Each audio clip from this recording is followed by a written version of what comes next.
Hi, brothers and sisters. This is John Casilag, and welcome to Pathways of Hope. The Gospel for today, taken from the 6th chapter of the book of John, probably ranks among the most recognized in the multitude of stories in the Bible. This is the story of Jesus feeding the 5,000, the only miracle that appears in all four Gospels.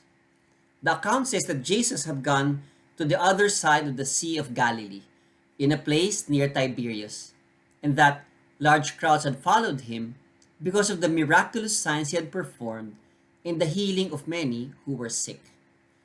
The timing was actually quite important, and the Gospel says that the feast of the Passover meal was actually near, an important time for the Jews, and yet people were away from their homes following the Lord. Jesus showed concern for the people with him, asked his disciples where they can buy bread in order to test them. Predictably, his disciples, in so many words, actually said, "Lord, you're kidding, right? You're kidding, right? 200 silver coins cannot feed this many." Another disciple comes up to him and says, "Lord, all that we have are 5 loaves and 2 fish." Coming from a boy in the crowd, and again, with much doubt, remarked, "But what good are these for so many people?" And so the story goes, Jesus gave thanks, another way of saying, "Bless us, O Lord," before eating, and the 5 loaves and the 2 fish multiplied, feeding the 5,000 and having 12 bread baskets left over. Siksik, liglig, umaapaw.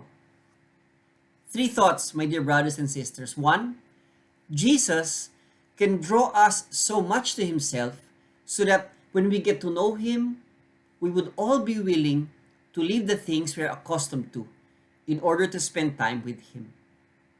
Passover was near, and yet people seemed to be willing to be away from their homes to be with Jesus more than anywhere else. The presence of Jesus in our lives represents the best of what he could ever have. Him, which the Bible describes as the pearl of great price. And when we have the best, why on earth would we settle for everything else that is second best? Second, there is nothing too small for us to offer that God cannot use to benefit the many.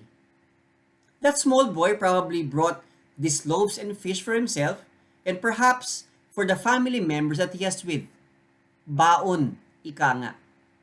God can use people as he did the small boy, and God could use insignificant things like loaves and fish to show us his great love and care. While he could have had bread drop from the sky like manna from heaven, I think that Jesus also wanted to demonstrate that he could work with so little to show us so much.